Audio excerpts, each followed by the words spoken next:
Ini kan anak muda mencintai perempuan yang sudah punya anak 7.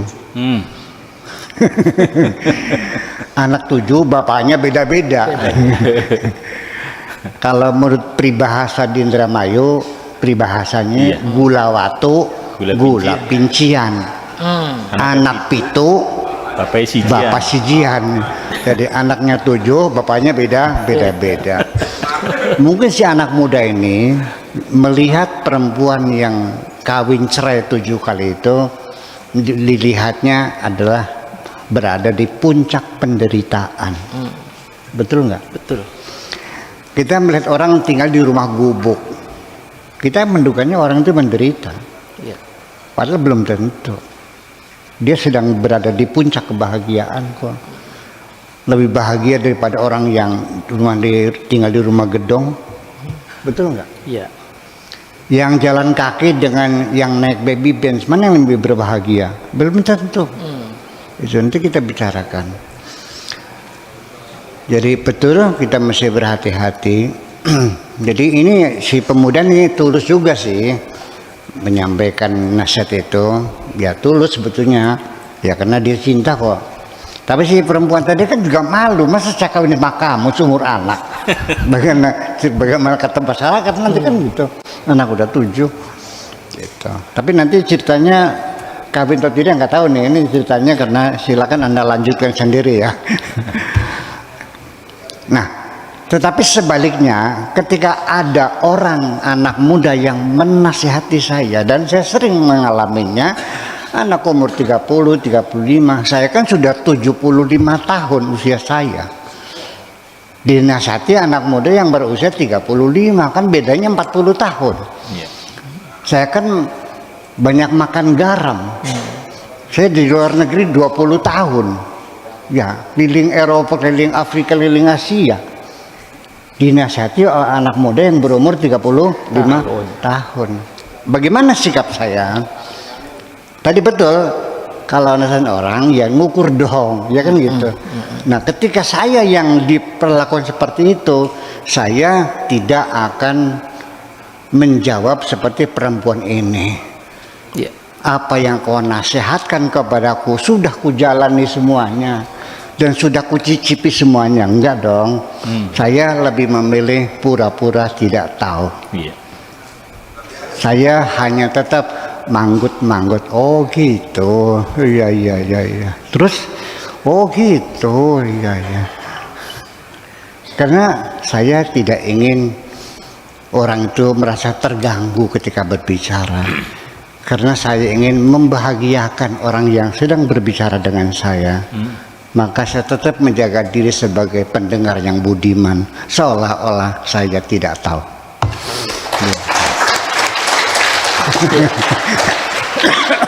Iya, orang kalau sudah senang ngobrol sama saya kan sering datang lagi nantinya kan.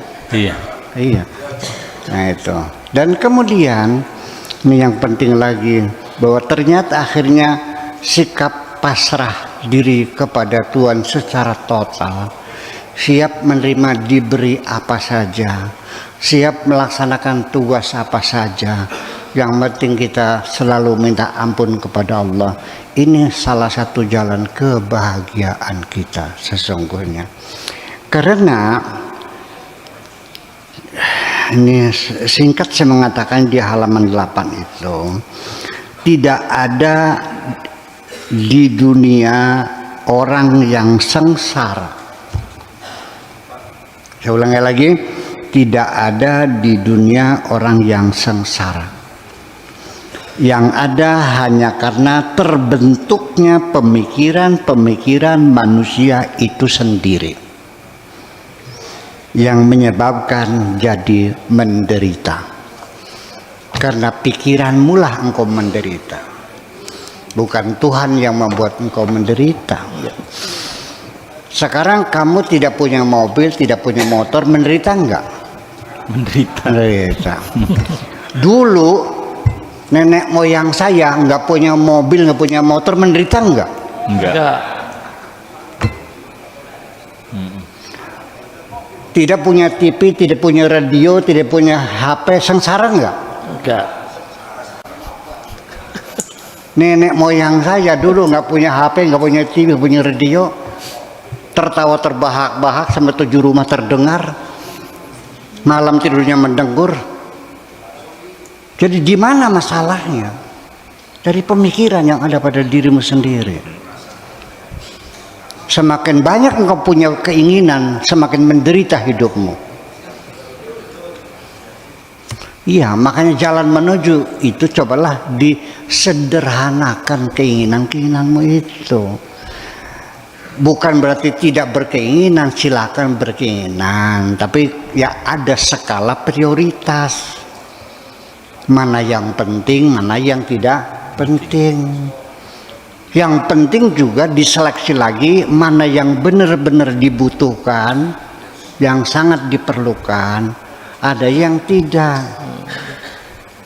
Kalau demikian ditambahkan lagi, coba menggunakan standar yang paling rendah saja supaya kamu tidak sengsara. Semakin banyak keinginan, kamu semakin banyak memeras otak dan melelahkan.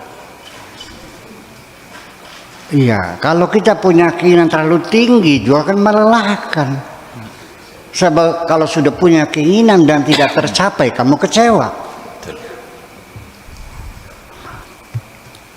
Jadi silahkan berkeinginan, tapi yang betul-betul sangat dibutuhkan.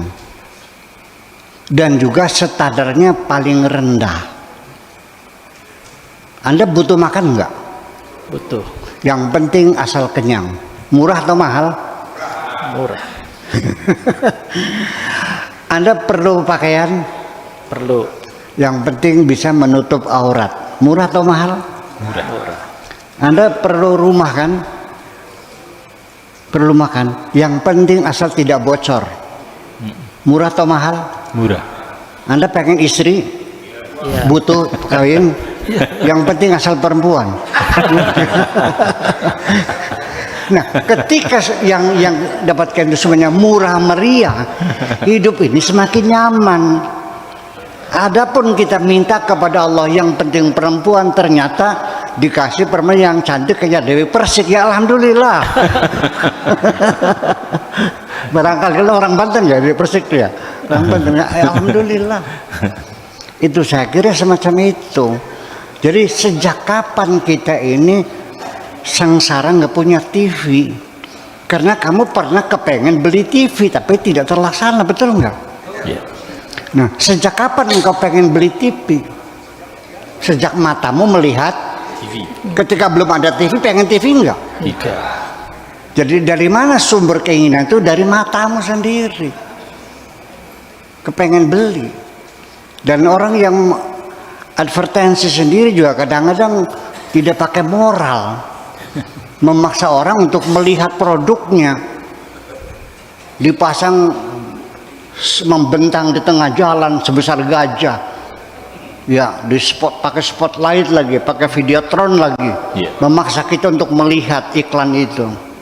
Ditambah lagi dengan gambar cewek sangat telanjang supaya mata kita melihatnya. Setelah melihat lalu ingin, betul nggak? Iya. Setelah ingin kan pengen beli.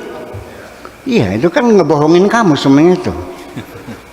Iya, jadi saya kira akhirnya bahwa sekalipun tidak punya rumah, tidak punya TV, tidak punya motor, tidak punya mobil, orang dulu zaman primitif nggak punya apa-apa, ada yang bahagia nggak? Bahagia. Ada yang sengsara nggak? Ada. Apa yang membedakan mereka di zaman primitif? Ada yang bahagia, ada yang sengsara. Juga pikiran mereka sesungguhnya. Jadi awas, hati-hati, kebahagiaanmu, kesengsaraanmu adalah bersumber dari pikiran-pikiranmu sendiri. Makasih.